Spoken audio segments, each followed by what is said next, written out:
Hello friends, welcome to another video tutorial from Kamal Dhariya. दोस्तों, इस video में हम डिस्कस करने जा रहे हैं कूम्स टेस्ट पे। जैसा कि दोस्तों लास्ट लेक्चर पे हमने डिस्कस किया था इरिथ्रोब्लास्टोसिस फेटालिस पे, और वहां पे मैंने आपको बताया था कि इरिथ्रोब्लास्टोसिस फेटालिस को डायग्नोस करने के लिए एंटीजन एंटीबॉडी रिएक्शन का एक टाइप है कूम्स टेस्ट, उसको यूज किया जाता है। तो इस वीडियो में हम उसी कूम्स टेस्ट पे डिस्कस करने जा रहे हैं। अगर आपने लास्ट लेक्चर को नहीं देखा इरिथ्रोब्लास्टोसिस फेटालिस पे, तो डिस्क्रिप्शन बॉक्स पे मैंने उसके लिंक को शेयर किया हुआ है, आप जाके देख सकते हैं। तो आइए दोस्तों वीडियो को स्टार्ट करते हैं। देखिए दोस्तों, कूम्स टेस्ट क्या है? ये हीम एग्लूटिनेशन टेस्ट का एक टाइप है, और इस कूम्स टेस्ट को RH इनकम्पैटिबिलिटी को डिटेक्ट करने के लिए यूज किया जाता है। RH इनकम्पैटिबिलिटी का क्या मतलब है कि अगर कोई मदर RH नेगेटिव है और उसका होने वाला बेबी यानी कि फिटस का जो RH है वो क्या है? पॉजिटिव है, यानी कि उसमें RH एंटीजन प्रेजेंट है बेबी में, और मदर क्या है? मदर RH नेगेटिव है। तो इन दोनों में RH फैक्टर के डिफरेंस को क्या बोला जाता है? RH इनकम्पैटिबिलिटी बोला जाता है। तो इसी कंडीशन को डायग्नोस करने के लिए कूम्स टेस्ट को यूज किया जाता है। देखिए दोस्तों, एक्चुअल में होता क्या है कि अगर कोई मदर RH नेगेटिव है, ये मदर है, बड़ा गोला मदर है और छोटा गोला ये फिटस है। तो अगर कोई लेडीज RH नेगेटिव है और उसका बेबी RH पॉजिटिव होता है, यानी कि उसका जो फिटस है, गर्भ में जो बच्चा पल रहा है, उसका RH अगर पॉजिटिव है, तो फर्स्ट प्रेगनेंसी जब हो रही है, फर्स्ट डिलीवरी जब हो रही है, तो जो बच्चा होगा वो हेल्दी होगा, यानी कि उसमें कोई प्रॉब्लम नहीं होती है। लेकिन उस बच्चे की डिलीवरी के टाइम पे, जब वो बच्चा बर्थ कर रहा है, उस टाइम पे बच्चे का कुछ blood, foetus blood maternal blood के कांटेक्ट में आ जाता है, यानी कि इसका ब्लड कहां चला जाएगा?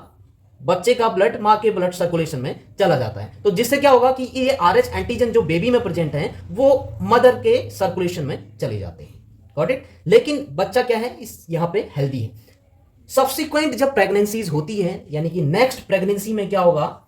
नेक्स्ट प्रेगनेंसी में जब सेम कंडीशन है कि बेबी RH पॉजिटिव है और मदर तो RH नेगेटिव है ही है, लेकिन जब फर्स्ट प्रेगनेंसी के बाद, फर्स्ट डिलीवरी के बाद RH एंटीजन मदर के सर्कुलेशन, ब्लड सर्कुलेशन में आ गया था, तो उसके अगेंस्ट वहां पे क्या बन गई थी? वहां पे एंटीबॉडीज का डेवलपमेंट हो जाता है, मदर की सीरम में एंटीबॉडीज का डेवलपमेंट हो जाता है। तो यहां पे आप देख सकते हैं कि एंटीबॉडीज का प्रोडक्शन हो गया है मदर के सीरम में। तो अब ये एंटीबॉडीज कैसी होती हैं? IgG टाइप की एंटीबॉडीज होती हैं। तो आपको पता है कि IgG टाइप की एंटीबॉडीज प्लेसेंटा को क्रॉस कर देती है, जो प्लेसेंटल बैरियर होता है उसको इजीली क्रॉस कर जाती हैं। तो ये प्लेसेंटल बैरियर को क्रॉस करके ये IgG एंटीबॉडीज मदर से फीटस में चली जाती हैं। Got it? तो फीटस में ये एंटीबॉडी जाने के बाद आप देख रहे हैं कि फीटस में ऑलरेडी RH एंटीजन प्रेजेंट है। Got it? तो यहां पे ये जो RBC दिखाई गई है, this RBC is of foetal RBC। ये क्या है? फीटल RBC है। इस RBC की सरफेस से जो आप ग्रीन कलर से देख रहे हैं, दीज आर RH एंटीजन। ये क्या है? RH एंटीजन है। Got it? तो जो मदर में जो एंटीबॉडी बन के फीटल सर्कुलेशन में आ गई थी, वो एंटीबॉडीज फीटल की RBC से लगे हुए RH एंटीजन से के साथ क्या हो जाती हैं? बाइंड हो जाती है। तो यहां पे क्या बन गया है? एंटीजन एंटीबॉडी कॉम्प्लेक्स डेवलप हो गया, एंटीजन एंटीबॉडी कॉम्प्लेक्स बन गया। तो इसी एंटीजन एंटीबॉडी कॉम्प्लेक्स को डिटेक्ट करने के लिए, डायग्नोस करने के लिए कूम्स टेस्ट को परफॉर्म किया जाता है। अब देखिए दोस्तों, इसको डिटेल में देखेंगे कि कूम्स टेस्ट को कैसे परफॉर्म किया जाता है। दोस्तों, कूम्स टेस्ट को दो तरह से परफॉर्म किया जाता है, एक तो डायरेक्टली और दूसरा इनडायरेक्टली, यानी कि दो मेथड है, एक डायरेक्ट मेथड और दूसरा इनडायरेक्ट मेथड। सबसे पहले डिस्कस करेंगे डायरेक्ट मेथड को। दोस्तों, ये आपको पता है कि फीटस की RBCs पर RH एंटीजन प्रेजेंट है, और मदर की बॉडी में बनी हुई जो एंटीबॉडीज है इसके अगेंस्ट, वो फीटस की RBCs से बाइंड हो गई है, क्योंकि वहां पे क्या? RH एंटीजन प्रेजेंट है। लेकिन ये antigen antibody complex agglutination reaction को परफॉर्म नहीं करता है, क्योंकि ये जो एंटीबॉडीज होती हैं, एंटी RH एंटीबॉडीज जो होती हैं, ये इनकम्प्लीट टाइप की एंटीबॉडीज होती हैं। ये ध्यान रहे, किस टाइप की एंटीबॉडीज है? इनकम्प्लीट या फिर ब्लॉकिंग एंटीबॉडीज इनको बोला जाता है। तो ये अपने आप में सक्षम नहीं है कि ये एग्लूटिनेशन को पूरी तरह से परफॉर्म कर पाए, तो इनको बोलते हैं इनकम्प्लीट एंटीबॉडीज, इनको बोला जाता है। तो यहां पे अभी एग्लूटिनेशन नहीं हो रहा। अगर ऐसा होता तो बेबी मर जाता। Got it. तो पूरी तरह से क्या हो रहा है, एग्लूटिनेशन वहां पे नहीं हो रहा है इस एंटीजन एंटीबॉडी कॉम्प्लेक्स बनने की वजह से।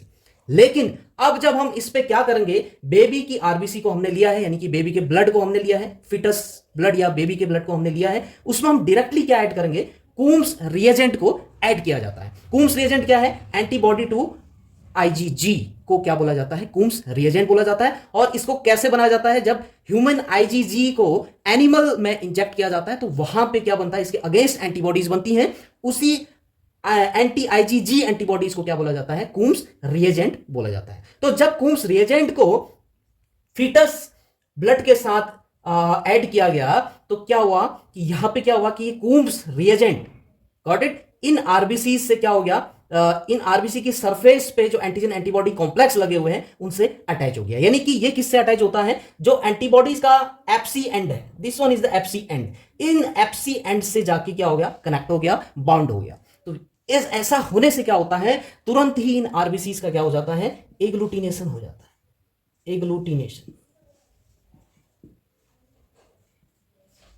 क्विकली क्या हो जाएगा, इन आरबीसी का एग्लूटिनेशन हो जाता है जैसे ही हमने कूम्स रिएजेंट ऐड किया, गॉट इट। तो अगर एग्लूटिनेशन परफॉर्म हो रहा है, एग्लूटिनेशन अगर आपको शो हो रहा है तो दैट मींस कि वहां पे एंटीजन एंटीबॉडी कॉम्प्लेक्सेस बने हुए हैं।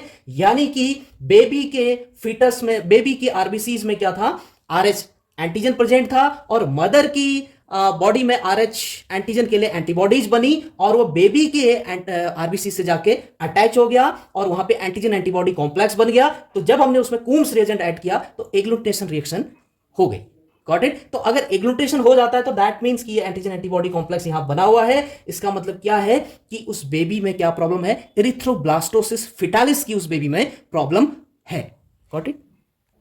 तो अगर एग्लूटिनेशन आपको शो हो रहा है तो इसको बोलेंगे कूम्स टेस्ट पॉजिटिव, और अगर एग्लूटिनेशन नहीं हो रहा है तो उसको क्या बोलेंगे, कूम्स टेस्ट नेगेटिव। यानी कि कब नहीं होगा एग्लूटिनेशन, जब ये एंटीजन एंटीबॉडी कॉम्प्लेक्सेज यानी कि आरएच एंटीजन और आरएच जो एंटीबॉडीज हैं उनका अगर कॉम्प्लेक्स नहीं बना है तो एग्लूटिनेशन भी परफॉर्म नहीं होगा, तो उसको हम बोलेंगे Coombs test negative, got it. तो अगर कूम्स टेस्ट नेगेटिव आता है तो बेबी में एरिथ्रोब्लास्टोसिस फिटालिस की प्रॉब्लम नहीं है, और अगर पॉजिटिव आ रहा है तो एरिथ्रोब्लास्टोसिस फिटालिस की प्रॉब्लम उस बेबी में एग्जिस्ट कर रही है। तो this method is direct method, क्योंकि इसमें डायरेक्टली हमने क्या किया, बेबी की यानी फिटस की आरबीसी पर डायरेक्टली हमने कूम्स रिएजेंट को ऐड किया, इसलिए इसको बोलते हैं डायरेक्ट मेथड। अब डिस्कस करेंगे आगे इनडायरेक्ट मेथड को।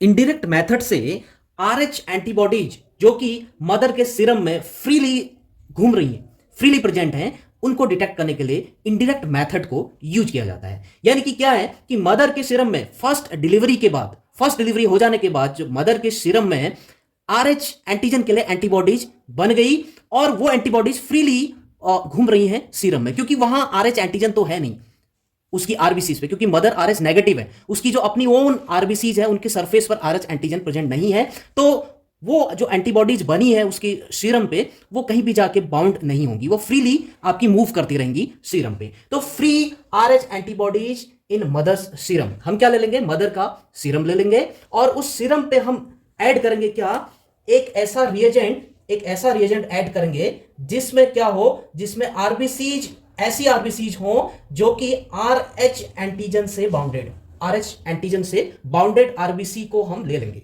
Got it. ऐसा रिएजेंट, ये क्या है, रिएजेंट है containing RBCs having RH antigen, got it. तो ऐसा रिएजेंट हमने ले लिया, तो क्या होगा कि जैसे ही हमने ये रिएजेंट ऐड किया किस पे, मदर की सीरम पे, जिसमें क्या प्रेजेंट है, फ्री आरएच एंटीबॉडीज प्रेजेंट है, तो क्विकली क्या होगा कि ये एंटीबॉडीज उस आरबीसी की सरफेस से जाके अटैच हो जाएंगे, क्योंकि वहां पे क्या है, आरएच एंटीजन है, और ये आरएच एंटीजन की तरफ को ये एंटीबॉडीज मूव कर जाएंगी, और ये कहां, इस सरफेस पे, इस आरबीसी की सरफेस पे बाउंड हो जाएंगी, गॉट इट। तो अब हम इसमें क्या ऐड करेंगे, कूम्स रिएजेंट को ऐड कर देंगे, गॉट इट। तो यहां पे तीन चीजें, एक तो मदर का सीरम है, दूसरा एक ऐसा रिएजेंट है जिसमें आरबीसीज, ऐसी आरबीसीज प्रेजेंट है जिनकी सरफेस पे क्या हो, आरएच एंटीजन प्रेजेंट हो, और तीसरा हमने क्या ऐड कर दिया, कूम्स रिएजेंट को ऐड कर दिया। तो सेम कंडीशन यहां पे भी हो जाएगी कि क्या है, उन आरबीसीज पे क्या है, एंटीजन एंटीबॉडी कॉम्प्लेक्सेस बन चुके हैं। तो जब हमने कूम्स रिएजेंट ऐड किया तो ये कूम्स रिएजेंट का काम क्या होता है कि ये इसी एंटीजन एंटीबॉडी कॉम्प्लेक्स को डिटेक्ट करता है, यानी कि वहीं जाके अटैच होगा जहां पे एंटीजन एंटीबॉडी कॉम्प्लेक्सेस बनेंगे, क्योंकि ये एंटीबॉडी की एफसी एंड से बाइंड करता है।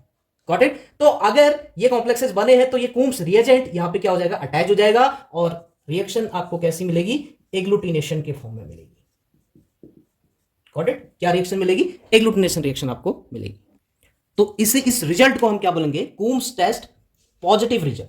कूम टेस्ट पॉजिटिव है। तो देखिए वहीं अगर हम इसका उल्टा करें कि अगर मदर के सीरम में ये एंटीबॉडीज नहीं बनी, एंटी आरएच एंटीबॉडीज अगर नहीं बनी होती, गॉट इट, तो यहां पे जब हमने ये रिएजेंट ऐड किया जिसमें आरबीसी थी जिसकी सरफेस पे आरएच एंटीजन प्रेजेंट है, तो ये आपकी एंटीबॉडीज ना होने से एंटीजन एंटीबॉडी कॉम्प्लेक्स भी नहीं फॉर्म होता। तो जब एंटीजन एंटीबॉडी कॉम्प्लेक्स फॉर्म नहीं हुआ है, कूम्स रिएजेंट जब हम ऐड करेंगे तो ये कूम्स रिएजेंट कहीं भी आपका बाइंड नहीं होगा, ये फ्रीली मूव करेगा, तो एग्लूटिनेशन रिएक्शन परफॉर्म आपकी नहीं होगी। यहां पे फिर ये कॉम्प्लेक्सेस नहीं है तो एग्लूटिनेशन भी नहीं होगा। तो उस केस में उसको हम क्या बोलेंगे, कूम्स टेस्ट नेगेटिव बोलेंगे। Got it? तो इस तरह से कूम्स टेस्ट को परफॉर्म किया जाता है, और ये जो टेस्ट है एरिथ्रोब्लास्टोसिस फेटालिस यानी कि हीमोलिटिक डिजीज को डायग्नोस करने के लिए इस टेस्ट का इस्तेमाल किया जाता है। तो आई होप कि आपके समझ में ये वीडियो आया होगा। अगर आपके समझ में आया है तो प्लीज लाइक करिए और ज़्यादा से ज़्यादा शेयर करिए, और अगर चैनल पर पहली बार है तो चैनल को सब्सक्राइब जरूर करिए, बेल आइकन को प्रेस करिए ताकि आने वाली वीडियोस की नोटिफिकेशंस आपको मिलती रहे। Thank you very much.